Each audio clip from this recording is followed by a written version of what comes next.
রাঙ্গুনিয়া উপজেলার চন্দ্রঘোনা কদমতলী ইউনিয়নের বনগ্রাম star club কর্তৃক আয়োজিত বিগবার ফুটবল টুর্নামেন্টের উদ্বোধনী খেলা ৬ সেপ্টেম্বর শুক্রবার বিকেল ৪টায় বনগ্রাম জুমপাড়া মাঠে অনুষ্ঠিত হয়। এতে উদ্বোধক হিসেবে মাঠে গিয়ে খেলোয়াড়দের দিক নির্দেশনামূলক বক্তব্য শেষে বল মেরে উদ্বোধনী খেলা উদ্বোধন করেন চন্দ্রঘোনা কদমতলী ইউনিয়ন বিএনপির সদস্য সচিব মোহাম্মদ সালাম মেম্বার। এতে সভাপতি হিসেবে বক্তব্য রাখেন চন্দ্রঘোনা কদমতলী ইউনিয়ন বিএনপি সভাপতি আলহাজ শামসুল আলম। প্রধান অতিথি হিসেবে বক্তব্য রাখেন রাঙ্গুনিয়া উপজেলা যুবদলের যুগ্ম আহ্বায়ক সাবেক ছাত্রনেতা মুজাফফর চৌধুরী।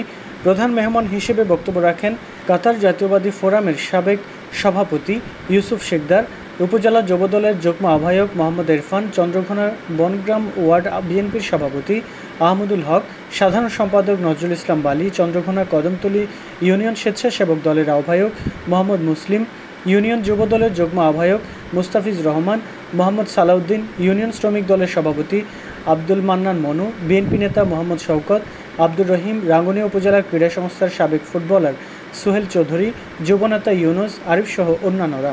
উদ্বোধনী খেলায় সরাসরি প্রতিদ্বন্দ্বিতা করেন রাউজান একাদশ বনাম চন্দ্রঘোনা বনগ্রাম একাদশ। টানটান উত্তেজনার মধ্য দিয়ে এক গোলের ড্র হলে রেফারির সিদ্ধান্তে খেলা সরাসরি ট্রাইব্রেকারে গড়ায়। ট্রাইব্রেকারে রাউজান একাদশকে ৫-৩ গোল ব্যবধানে পরাজিত করে দ্বিতীয় রাউন্ডে উত্তীর্ণ হয় চন্দ্রঘোনা বনগ্রাম একাদশ।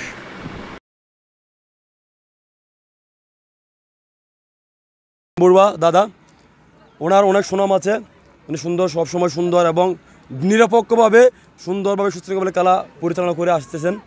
আপনারা সবাই ওনার উপরে আস্থা রাখবেন, ওনার সিদ্ধান্তকে মেনে নেবেন। এটা হচ্ছে ফুটবলের মধ্যে, ফুটবল খেলার মধ্যে যে নিয়ম হচ্ছে মাঠের রেফারির সিদ্ধান্ত চূড়ান্ত সিদ্ধান্ত।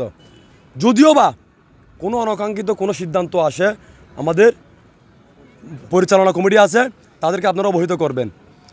যদি অতিরিক্ত কোনো শৃঙ্খল কোনো আচরণ করেন তাহলে আপনাদের বিরুদ্ধে কঠোর পদক্ষেপ নিতে আমি টুর্নামেন্ট কর্তৃপক্ষকে অনুরোধ করতেছি। আপনারা সকলে সুস্বাস্থ্য কামনা করি এবং মাদক থেকে দূরে থাকবেন, আর খেলাধুলার পাশাপাশি সামাজিক কর্মকাণ্ড পরিচালনা করবেন, পরিবারের দিকে খেয়াল রাখবেন এবং পড়াশোনা আশা করি আপনারা। একটা কথা বলবো, দীর্ঘদিন ধরে এই বিএনপি যুবদল ছাত্রদল মাঠে আসতে পারে নাই। আজকে যারা খেলায় অংশগ্রহণ করবেন, আমি সকলের উদ্দেশ্যে বলবো আপনারা দুই দলেই সুন্দরভাবে খেলা দর্শককে উপহার দিবেন। এখানে অনেক দর্শক আছে, আমরা চাই না যে কোনো সমস্যা আছে, যে কোনো অভিযোগ থাকলে আপনাদের রেফারি থাকবে, উনি আপনাদেরকে ডিসিশন দিবে, এই ডিসিশন সবাই মানবে। আমরা চাই আপনারা সুন্দর করে আমাদেরকে খেলা উপহার দিবেন, আমরা দর্শক এটা উপভোগ করবে। এই বলে এই টুর্নামেন্ট পরিচালনা হতো, কিন্তু দীর্ঘদিন আমাদের রাজনীতিক সমস্যার কারণে আমরা এই টুর্নামেন্ট ধারাবাহিক করতে পারি নাই।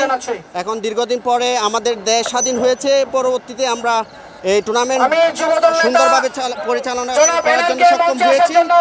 ইতিমধ্যে আপনি দেখতে পাচ্ছেন আমাদের খেলা দেখার জন্য বিপুল দর্শক আমাদের চারপাশে সরগম করতেছে। আর এই খেলায় সরাসরি প্রতিদ্বন্দ্বিতা করতেছেন দুই দল। খেলার মাধ্যমে আগামীতে আপনার যুবসমাজকে কি বার্তা দিতে চান?